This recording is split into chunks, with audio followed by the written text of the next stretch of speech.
नमस्कार भक्तांनो. आज आपण एका अशा विषयावर संवाद साधणार आहोत जो परमार्थाचा पाया आहे, ज्याच्याशिवाय अध्यात्माची इमारत उभीच राहू शकत नाही.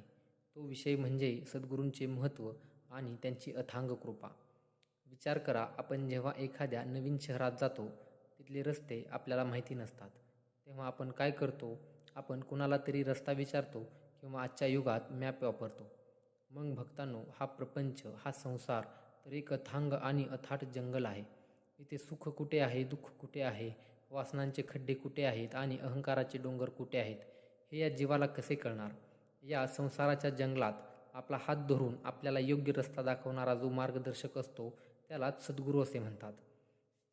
अनेक लोक विचारतात, महाराज, आम्ही स्वतः देवपूजा करतो, स्वतः पोथी वाचतो, मग आम्हाला गुरूंची काय गरज आहे? पण भक्तांनो, डोळे असूनही अंधारात जसा दिवा लागत नाही, तसेच बुद्धी असूनही सद्गुरूंच्या कृपेशिवाय जीवनाला योग्य दिशा मिळत नाही. महाराज नेहमी म्हणायचे की ज्याला जगात कोणी वाली नाही, त्याचा वाली सद्गुरू असतो. देव तुम्हाला तुमच्या कर्माचे फळ देईल, पण सद्गुरू तुम्हाला कर्माच्या पलीकडे नेऊन रामाच्या चरणी लीन करतात.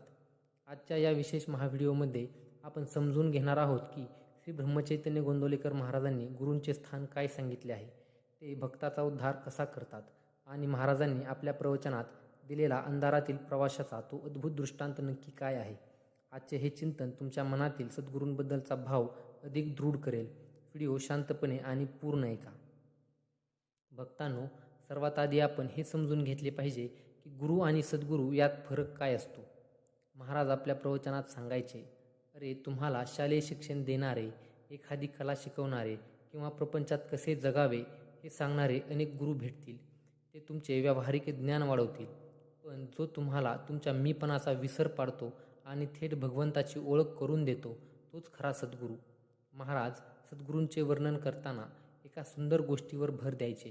ते म्हणायचे, गुरु हा दिव्यासारखा असतो, जो स्वतः जळतो आणि इतरांना प्रकाश देतो. पण सद्गुरू हा पारसमण्यासारखा असतो.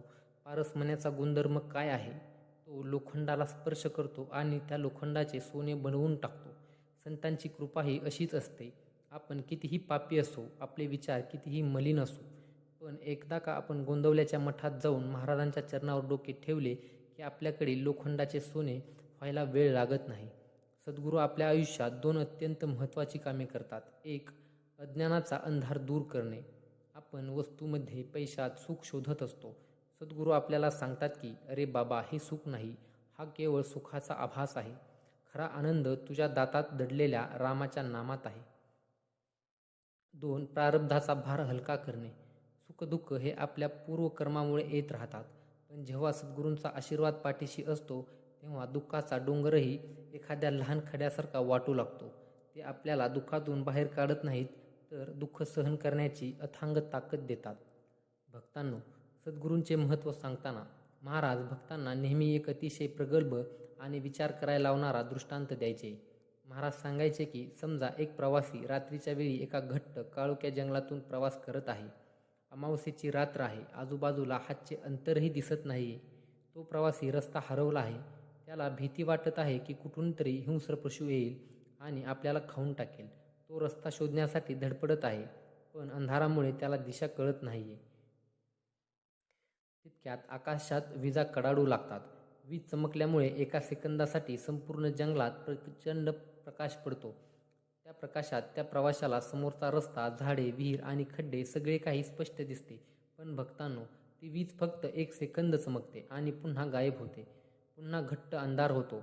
आता मला सांगा, त्या विजेच्या तात्पुरत्या प्रकाशाने त्या प्रवाशाचा प्रवास पूर्ण होईल का?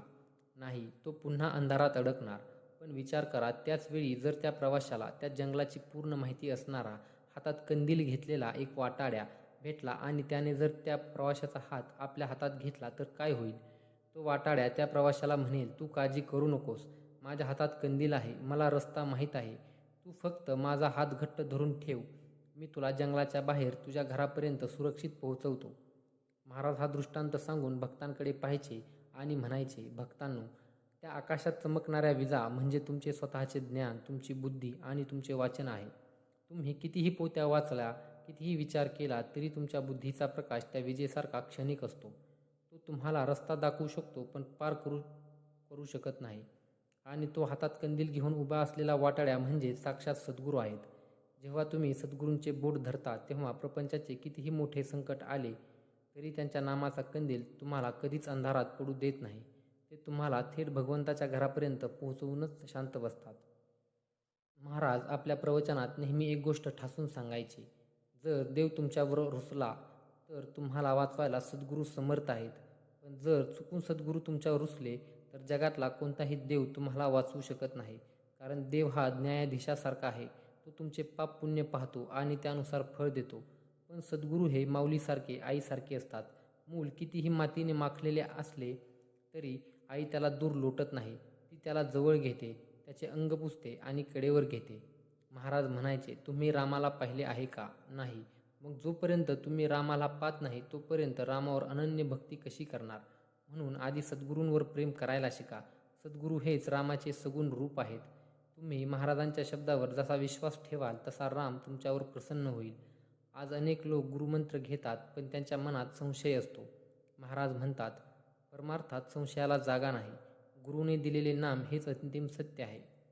हा ज्याचा भाव असतो त्याला रामप्राप्ती घरी बसून होते. भक्तांनो, सद्गुरूंची सेवा म्हणजे नक्की काय? अनेक लोकांना वाटते की महाराजांना पेढे अर्पण करणे, मठात सोन्याचे छत्र चढवणे म्हणजे सेवा.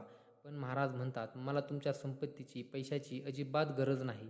मला फक्त तुमचे मन माझ्या चरणी हवे आहे. तुम्ही अखंड नामस्मरण करणे हीच माझी खरी सेवा आहे. सद्गुरू जेव्हा शिष्याला गुरुमंत्र देतात म्हणजे श्रीराम जय राम जय जय राम हे नाम देतात, तेव्हा ते फक्त एक शब्द देत नाहीत. ते त्या नामासोबत आपली स्वतःची तपश्चर्या आणि शक्ती शिष्याच्या हृदयात संक्रमित करतात. महाराज म्हणायचे, मी तुम्हाला जे नाम दिले आहे ते साधे समजू नका. तुम्ही जेव्हा नाम घेता तेव्हा मी स्वतः तुमच्या जिभेवर येऊन बसतो. विचार करा, यापेक्षा मोठे भाग्य काय असू शकते? ज्या मुखातून स्वतः महाराज नाम घेत आहेत त्या मुखातून कधी चुकीचे शब्द निघू शकतात का? त्या मनात कधी वाईट विचार येऊ शकतात का? म्हणून भक्तांनो, प्रपंचात कितीही अडचणी येऊ द्या, नातेवाईकांनी कितीही त्रास देऊ द्या किंवा शरीराला कितीही मोठे आजारपण येऊ द्या, फक्त एकच विश्वास ठेवा, माझे महाराज माझ्या पाठीशी उभे आहेत. त्यांनी दिलेले नाम माझ्यासोबत आहे. जेव्हा तुम्ही स्वतःचा भार महाराजांवर सोडून पूर्णपणे शरणागत होता तेव्हा तुमच्या प्रपंचाची काळजी महाराज स्वतःहून वाहू लागतात. तर भक्तांनो, आपल्या गोंदवलेकर महाराज अमृतवाणी चॅनलवरील सद्गुरूंचे महत्त्व आणि त्यांची अथांग कृपा या विषयावरील महाराजांचा हा दिव्य उपदेश आणि अंधारातील प्रवासाचा दृष्टांत तुम्हाला कसा वाटला? तुमच्याही आयुष्यात सद्गुरूंचे काय स्थान आहे हे आम्हाला कमेंटमध्ये नक्की सांगा. जर आजच्या या व्हिडिओने तुमच्या मनात महाराजांबद्दलची भक्ती आणि कृतज्ञता अधिक दृढ केली असेल तर या व्हिडिओला आत्ताच्या आत्ता एक लाईक नक्की करा. आणि महाराजांच्या चरणी पूर्णपणे शरणागत होण्यासाठी आणि त्यांनी दिलेल्या नामाचा हात घट्ट धरून ठेवण्याचा संकल्प करण्यासाठी कमेंट बॉक्समध्ये आत्ताच्या आत्ता श्रीराम जय राम जय जय राम लिहून आपली हजेरी आवर्जून लावा. बोला श्री ब्रह्मचैतन्य गोंदवलेकर महाराज की जय. श्रीराम जय राम जय जय राम.